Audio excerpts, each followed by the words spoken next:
lovely assistant, Tiffany. My name is Rick Smith Jr. I'm a professional magician from Cleveland, Ohio. I'm seeking a $1.5 million investment for a 20% equity in my company. There's a huge opportunity in the world of magic in Las Vegas, and I intend to create an extremely entertaining, family-friendly magic show. Now, this isn't just your ordinary magic show. We will be adding singers.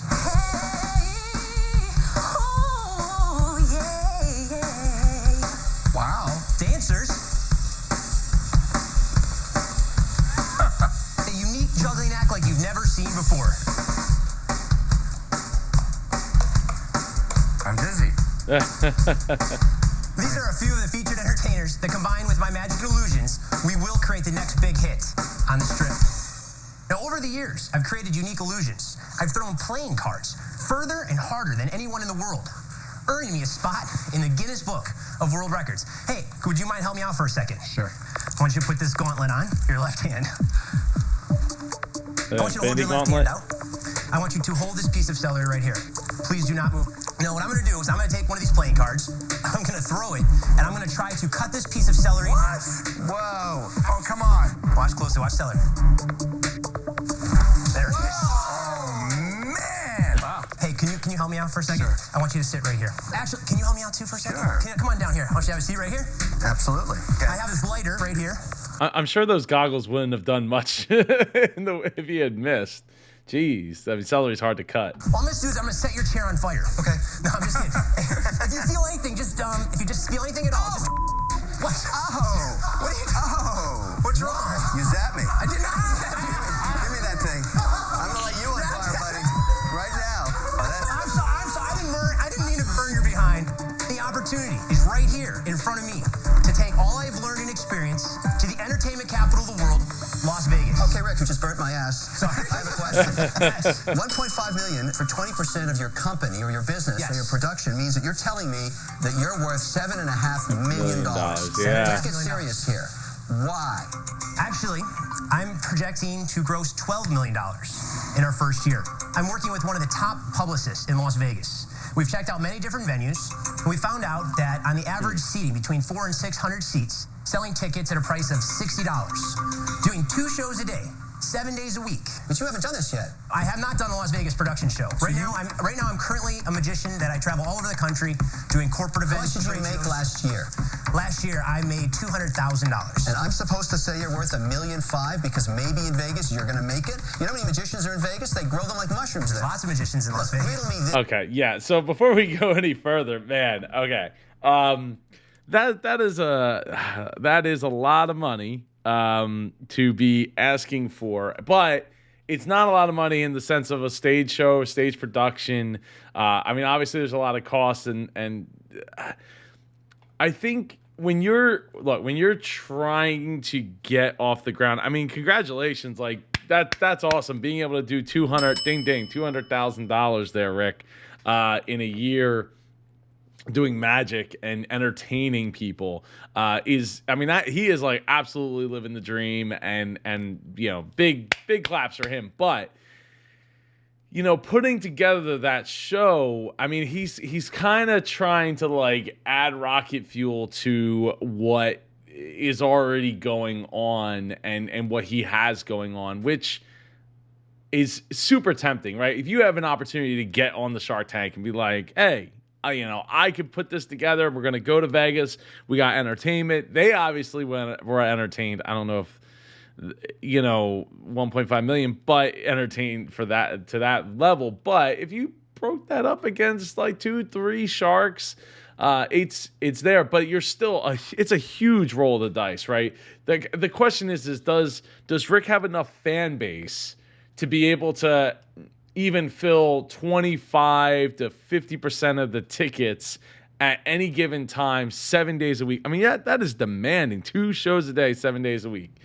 Unless Rick's planning on cloning himself, that's really not that reasonable. Other performers, some of them you'll be able to get backups for, right? Jugglers and things like that. But depending on how, and singers definitely, but depending how niche those performers are, it's going to be really hard to find people that can be at that level. I don't know.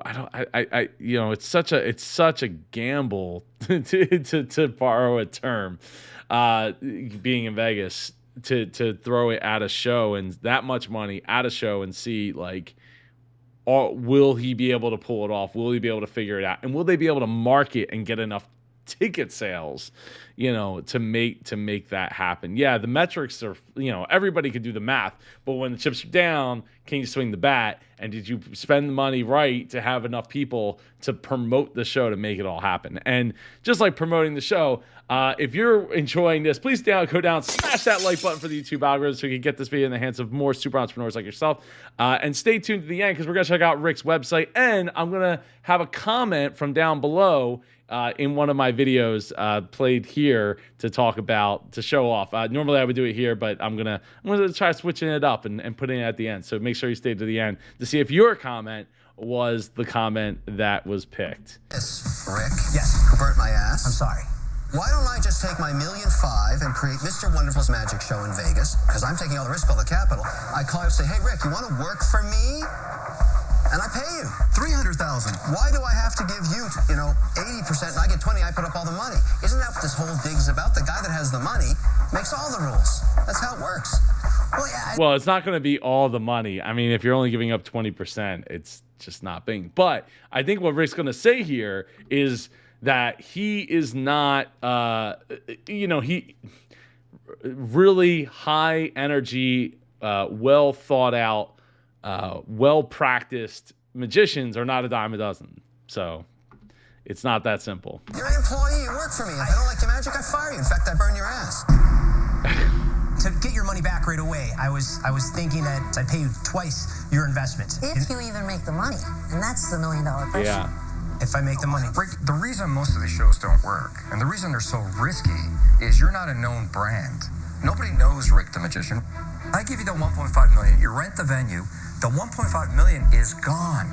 It's gone. The day you open, if people don't know you, I could go to zero. That's how all magicians, every magician in Las Vegas. No, seriously. But Rick, before they go to Vegas, they have a brand, they have a name. No, People know that's them. not true. Every magician doesn't have a name going into it. They all have pretty much the same story as I do. Why not start in a smaller town? I'm really up for anything, but this is just my dream to be this. And you this just gave performer. up on the dream just like that. I'm up for anything. You You gave up on Las Vegas just like that. No. Yeah, yeah, and good on Barbara for pointing that out.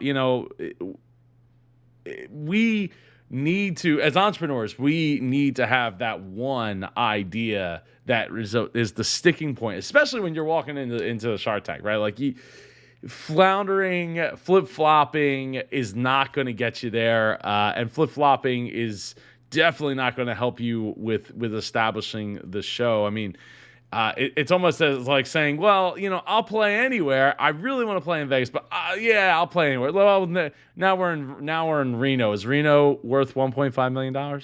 Because they need to walk out with that amount of money in order for at least that amount of money for the deal to go through on Shark Tank. So the percentage can change, how the deal structure can change, but the money is the money, right? So if he came in and was like, look, I need $300,000. We're gonna get it in Reno. We're gonna play test the show in an actual theater and make it all, like, get all the bugs worked out. Kind of like, look, you might not know this about Broadway. Broadway doesn't do everything new on Broadway. They go to they take it on the road, right? As friends of mine go down to Florida and they do shows on the road. They get the bugs out. They work out different jokes and things like that for those shows. And then they bring them back to Philly. They bring them back to New York on Broadway. So it's, trying to like say, I'm going to take this 1.5 million and we're going to craft this whole show. You might have it all in your head, but when you start talking about $1.5 million and having somebody else's money on the line, you got to be really precise with what it looks like. So I think it's awesome that he was able to bring in the juggler and the singer and the live part of it.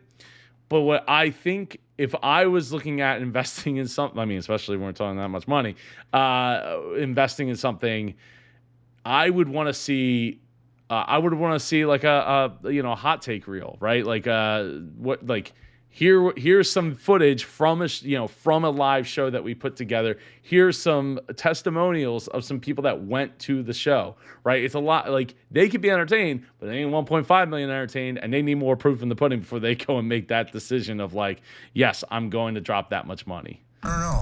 I've been working on this deal right here for over 3 years, working with this publicist who has worked for major. Yeah, but publicists just want you to pay them. Yeah, right? you just pay the publicist. They'll tell you whatever you want to hear. But the reality is, Vegas is incredibly expensive. To get into a decent showroom costs a lot more than $1.5 million. Right now, the rent for most of the showrooms is between $6,000 and $8,000 a week. A week. A week. My closest friend is Siegfried and Roy's manager. Okay. 30 years managing them. And he manages other magicians and still cannot get anybody else out in Vegas because how challenging the market is. Now I'm talking about the guy who created magic. Yeah, it's one of the best shows ever This in Las Vegas. is absurd.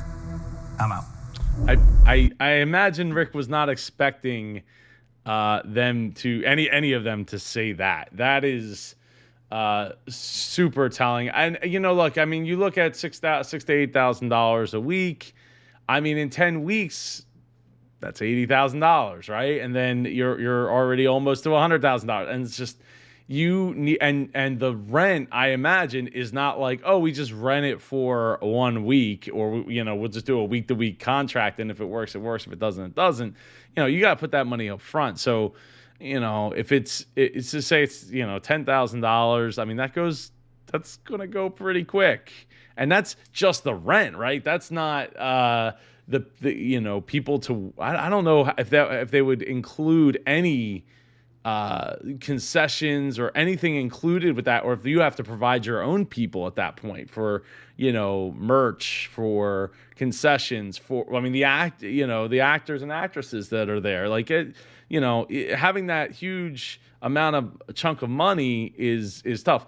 And I think by saying like, oh, well, I've done corporate events, and I don't want to harp on just one thing, obviously, but again, I would really love to see like a highlight reel of like, what does the show look like? What's the reactions that we're getting from people, and what's the biggest show you've sold out? Because corporate events, yeah, okay, you could do a corporate event that's like 5,000, 10,000 people, but those people are paid to be there, right? And it's very different than trying to get people to motivated to spend their own money to go, and especially when you're competing against other magicians, right? And same with comedy, right? Like it's and maybe I'm speaking out of term here, but the people that I know that have made their way through comedy. They had to go through, they might have gone to Vegas at one point and worked their way up, but they were the opening act, right, for a lot of different shows. So listen to Kevin Hart's first book.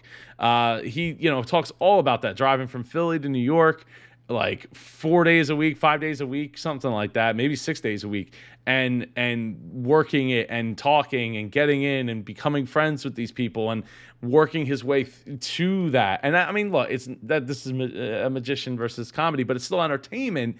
And I feel like, if somebody's in Rick's position, find the way to get that introduction to be that opening act for them. Right? Even if it's a minor act, even if you got to take a pay cut, even if you got to, do the corporate stuff to make the bills, just having that opportunity to be there. I mean, if you're, especially if you live in Vegas, if he already lives in Vegas, because I don't know if he has to move his family or whatever, but I mean, that's a huge commitment that you're asking a lot of people to get on board with for something that isn't necessarily proven in that realm.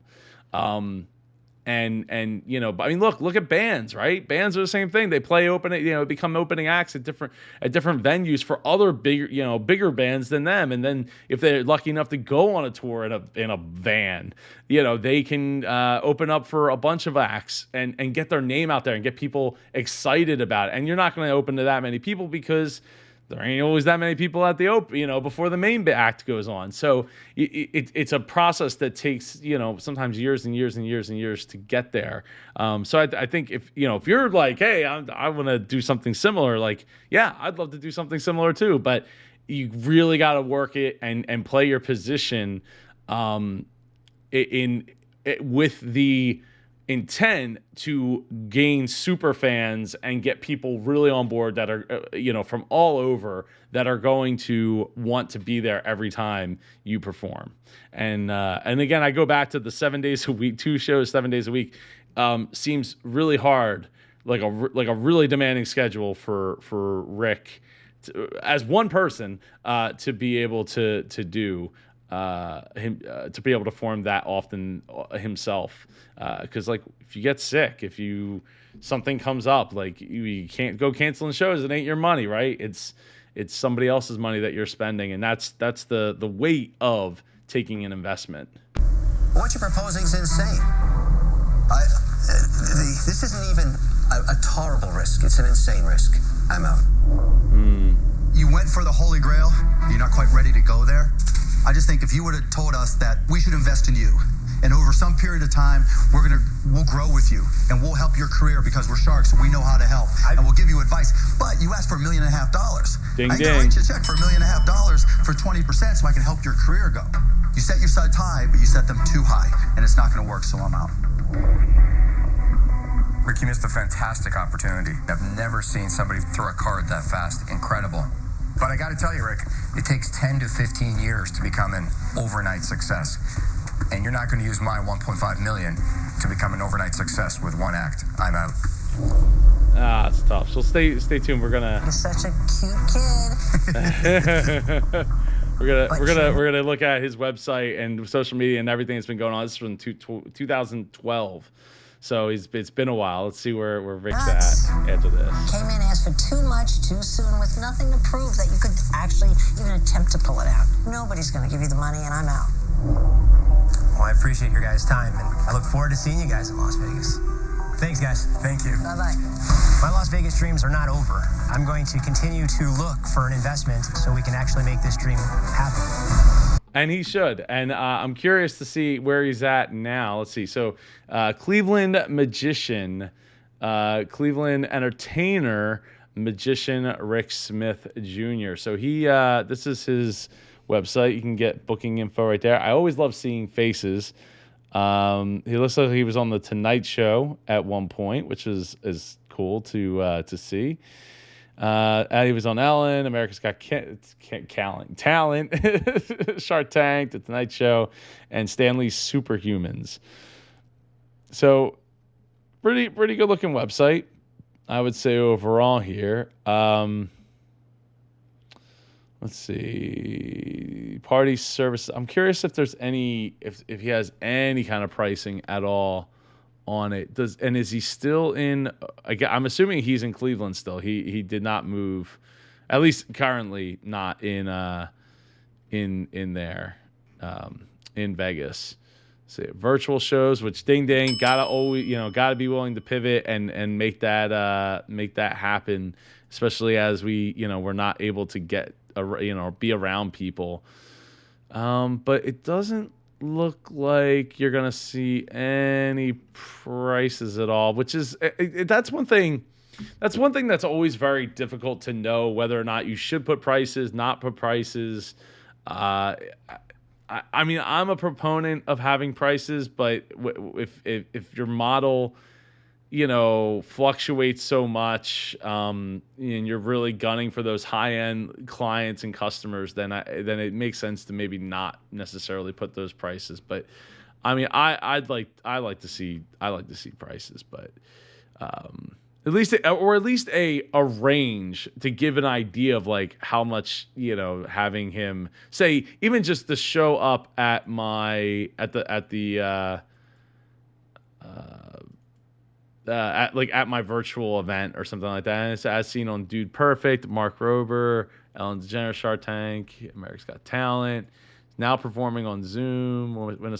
So yeah, you still have to reach out in order to be able to do to get him to show up. So he has a Dude Perfect store apparently. His own magic cards. That's cool.